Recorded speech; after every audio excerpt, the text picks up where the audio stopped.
एक 13 साल की बच्ची जो कि बाज़ार जाती है कुछ सामान खरीदने के लिए, और तभी उसी के गांव के 4 युवक उस बच्ची का अपहरण करते हैं और एक दूसरे राज्य लेकर जाते हैं और 3 दिन तक उस बच्ची के साथ वो लोग शारीरिक संबंध बनाते हैं।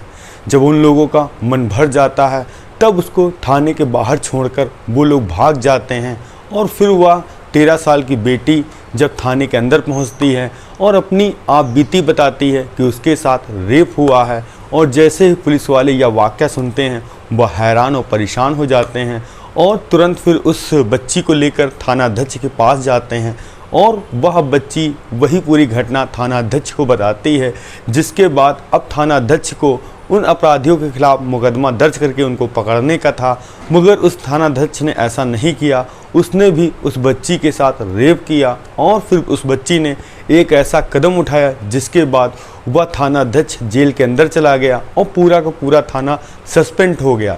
जब यह कहानी सोशल मीडिया पर फैलती है तो राज्य के जो पूर्व मुख्यमंत्री थे वह उस बच्ची से मिलने के लिए उसके ज़िले में पहुंचते हैं, और जब बच्ची से बात करते हैं तो एक ऐसी वह कहानी का सच बताती है जिसको सुनने के बाद पूरा मानो हड़कंप मच गया। आखिर उस बच्ची के साथ ऐसा क्यों हुआ और उस थानाध्यक्ष ने इस घटना को क्यों अंजाम दिया? आखिर यहाँ पर रक्षक ही बन गया बच्चक, ऐसा क्यों? मेरा नाम रवि है। आप लोगों से मैं उम्मीद करता हूँ कि बहुत अच्छे होंगे। अगर आप लोग हमारे चैनल पर नए हों सब्सक्राइब बेल आइकन जरूर दबाइए। ये सच्ची घटना चालू होती है उत्तर प्रदेश का एक ज़िला है ललितपुर, और उसी के अंतर्गत एक थाना आता है जिसका नाम है पाली। मैं बात कर रहा हूँ 22 अप्रैल 2022 की, जो कि उसी थाने के पास एक परिवार रहता था जिसमें माता पिता और उनकी एक 13 साल की बच्ची।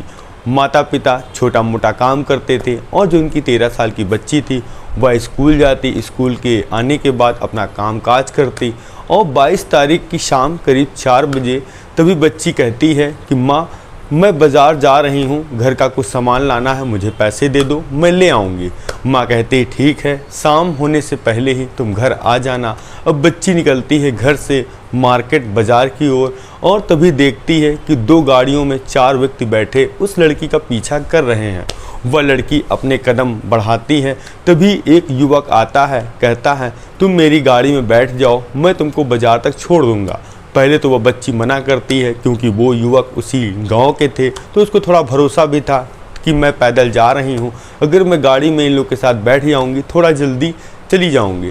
अब जैसे ही वह बच्ची उनकी गाड़ी में बैठती है मानो वह गाड़ी की स्पीड बढ़ाते हैं, बढ़ाने के साथ साथ उस बच्ची को बहला फुसला कर वह ललितपुर से मध्य प्रदेश लेकर चले जाते हैं, और फिर उसको एक होटल के कमरे में ले जाते हैं और डांटते हैं, फटकारते हैं, और उस बच्ची के साथ वो लोग 3 दिन तक संबंध बनाते हैं, बारी बारी से रेप करते हैं।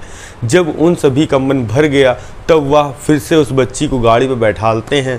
अब वह बच्ची की आंखों में आंसू थे और उसको डराते धमकाते हैं कि अगर तुमने इस घटना का किसी से जिक्र किया तो तुम्हारे मैं घर वालों को मार दूंगा। अब जैसे ही वह ललितपुर जाते हैं, जो थाना पाली था, वहाँ पर उस बच्ची को सड़क किनारे छोड़कर वो बाइक सवार वहाँ से भाग जाते हैं। अब वह बच्ची, अब उसके मनी मन में डर था कि माँ बाप से वो क्या बताएगी, 3 दिन बाद आ रही है। और जो इधर माँ थी, जब पता लगता है कि बच्ची अभी उसकी आई घर नहीं है तो वह माँ बहुत परेशान होती है। इसके साथ साथ वह अपने रिश्तेदारों में फ़ोन करके अपने बच्ची के बारे में पूछती है और थाने भी जाती है। तभी पता चलता है कि उस बच्ची का भी कोई पता ठिकाना नहीं मिला है, और पुलिस वाले एप्लीकेशन लिखकर उसके ढूंढने का प्रयास भी करते हैं, मगर कोई पुलिस वाले उसमें रिस्पॉन्स नहीं देते हैं। अब माँ अपने घर आती है बच्ची की तलाश में। अब तारीख आ चुकी थी 25 अप्रैल, जब बच्ची थाने के बाहर बैठकर रो रही थी, और तभी 2 बाइक सवार सिपाही जो कि गश्त करने के लिए जा रहे थे देखते हैं एक 13 साल की बच्ची है जो कि अकेले बैठकर रो रही है। और जैसे ही पुलिस वाला गाड़ी रोकता है उस बच्ची के पास आता है, कहता है बेटा क्या हो गया है? तो वह बच्ची कहती है अंकल मेरे साथ बहुत ही गलत हुआ है, और जो कि मेरे गांव के ही 4 युवकों ने मेरे साथ बहुत ही गंदा काम किया है। जैसे ही पुलिस वाले यह बात सुनते हैं उस बच्ची को तुरंत बुलाकर थाने लेकर आते हैं, और पहले तो पानी पीने के लिए देते हैं और उसके बाद पूरी घटना के बारे में उससे पूछते हैं। बच्ची पूरी घटना बताती है, तभी वो सिपाही कहते हैं जो यहाँ के थानाध्यक्ष हैं या सीओ हैं वो आ जाएं, उनके सामने तुम बयान दे दो, फिर हम जो अपराधी हैं उनके खिलाफ सख्त सख्त कार्रवाई करेंगे और गंभीर धाराओं में मुकदमा दर्ज करेंगे। अब उस बच्ची का मेडिकल के लिए भी तैयारी हो रही थी और तभी जो थानाध्यक्ष हैं वह पहुँचते हैं और पुलिस वाले से पूछते हैं यह बच्ची कौन है और यह यहाँ पर किस लिए आई है। तो वो पुलिस वाले बताते हैं कि इस बच्ची के साथ इसके ही गांव वालों ने, जो 4 युवक हैं, उन्होंने ज़बरदस्ती इस बच्ची का रेप किया है। थानाध्यक्ष कहते हैं ठीक है, एक महिला कांस्टेबल साथ इस बच्ची को मेरे चैम्बर में भेजो। अब वह बच्ची थानाध्यक्ष के सामने बैठी थी, तभी थानाध्यक्ष कहते हैं बताओ बेटा तुम्हारे साथ शुरू से क्या हुआ।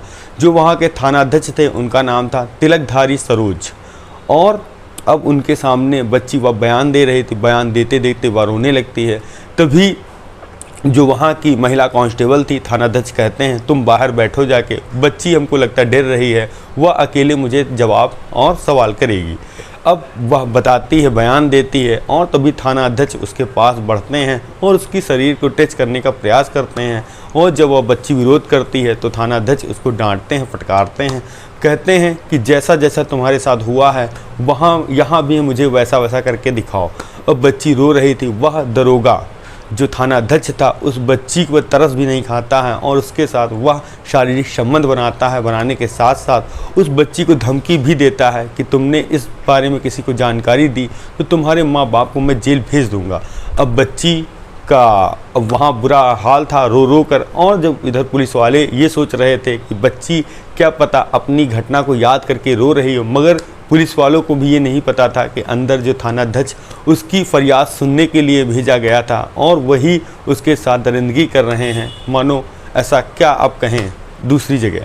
अब पुलिस वाले उस बच्ची को चाइल्ड लाइन भिजवाते हैं। अब उसकी काउंसलिंग होनी थी। काउंसलिंग का मतलब ये होता है कि बच्चे से पुचकार कर पूछताछ कि आखिर वह बारीकी से एक एक चीज़ बताए। अब जो काउंसलिंग की महिला जो वहाँ की अधिकारी थी उस बच्ची से पूछती हैं कि बेटा तुम्हारे साथ क्या हुआ है, कैसे क्या हुआ। वह पहले तो अपनी घटना बताती है जो गांव के रहने वाले युवकों के बारे में। वह कहती है बच्ची कि वह तो चलो ठीक है, और मैं अगर न्याय लेने के लिए थाने पहुंची तो मुझे थाने में भी इंसाफ नहीं मिला। जो वहाँ के थाने के बड़े अधिकारी थे उन्होंने भी मेरे साथ गंदा काम किया।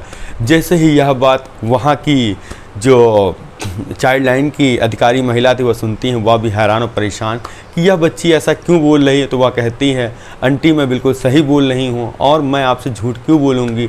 अब तभी जो वहाँ की चाइल्ड लाइन की अधिकारी थी उस बच्ची को लेकर एसपी ऑफिस जाती हैं और बताती हैं कि इस बच्ची के साथ थाने के अंदर जो थानाध्यक्ष हैं उसने गंदा काम किया और उसके साथ गांव के 4 युवकों ने किया।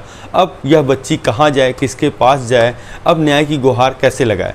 जैसे ही यह बात वहाँ के एसपी सुनते हैं, एसपी सुनने के साथ साथ वहाँ 4 टीमें गठित करते हैं। अब पहले तो उन 4 युवकों के खिलाफ गंभीर धाराओं में केस दर्ज किया जाता है और उसके बाद जो पाली थाने के थानाध्यक्ष थे तिलकधारी सरोज, उनको भी पुलिस वाले तलब करते हैं। पता लगता है कि वो थाने में नहीं हैं, वो कहीं फ़रार हो गए हैं। अब पुलिस वाले अपनी टीमों के साथ पहले तो थानाध्यक्ष को पकड़ते हैं, जो कि ज़्यादा मशक्क़त नहीं करनी पड़ी पुलिस को। वह इलाहाबाद कहीं किसी काम से गया था, उसको पकड़ लिया। जब उससे पूछताछ हुई और अभी चल रही है और पुलिस वालों ने उसको गिरफ़्तार कर लिया। अब बच्ची की जैसे ही यह बात सोशल मीडिया पर फैलती है, मानो तरह तरह की बातें होने लगती हैं और जो पूर्व मुख्यमंत्री थे वह उस पीड़ित परिवार से मिलने के लिए पहुंचते हैं। और जब बच्ची अपनी आपबीती बताती है तो उनके भी मतलब कोई शब्द नहीं थे कि जनता अगर परेशान है तो वह अपनी फरियाद लेकर पुलिस के पास जाएगी, क्योंकि उसको एक आशा रहती है कि वहाँ से उसको सहायता मिलेगी। मगर वहाँ ही उसके साथ एक ऐसा काम हुआ जो वाकई में समाज में बहुत ही गलत काम था। यह कहानी सुनाने को उद्देश्य हमारा किसी को परेशान करना नहीं, बल्कि आप लोग जागरूक करना है, सावधान है, सतर्क रहना है। और अगर आप लोग हमारे चैनल पर नए हैं सब्सक्राइब बेल आइकन जरूर दबाएं।